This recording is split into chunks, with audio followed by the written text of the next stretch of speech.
Natalie signed her letter, folded the crisp lavender sheet of paper into a neat square, and tucked it into the front pocket of her bag with a sigh.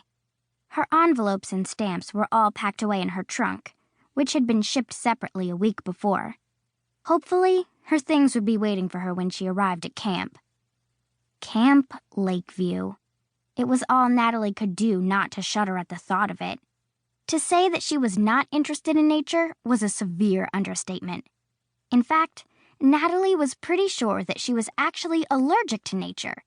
Natalie and her mother lived in the concrete jungle, the coolest, most interesting city in the world, New York. The closest Natalie ever came to the great outdoors was when she and her friends went rollerblading in Central Park on weekends, and that was just fine by her. Most summers, Natalie would take special classes that were offered by local private schools. She'd study painting or drawing or writing or dancing. The rest of the time, she and her friends would hang out, shop, see movies. It was awesome. But not this summer. This summer, Natalie's mother had to travel to Italy. She was an art buyer, and she needed to scout out new pieces for her gallery. Natalie had begged to go with her, but Natalie's mom was firm.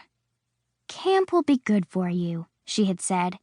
"A change of pace, a chance to meet different types of people." "What's wrong with the people I know now?"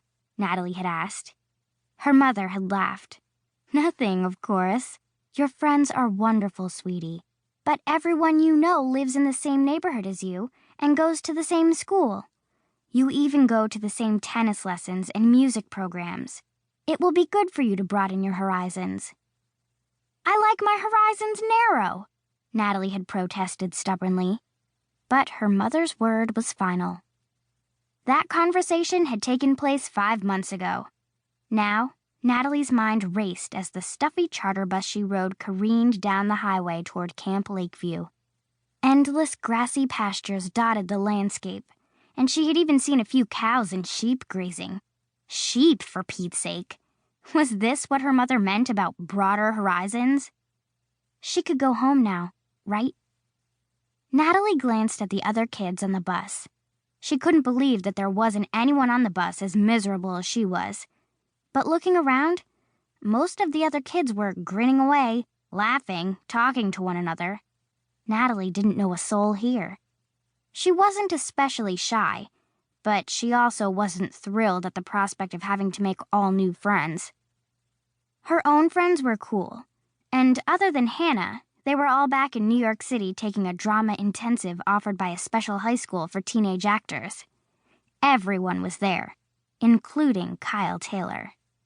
Kyle Taylor, who had, it should be noted, promised to write Natalie over the summer. That is, if he doesn't forget about me, she decided. Which, how could he not?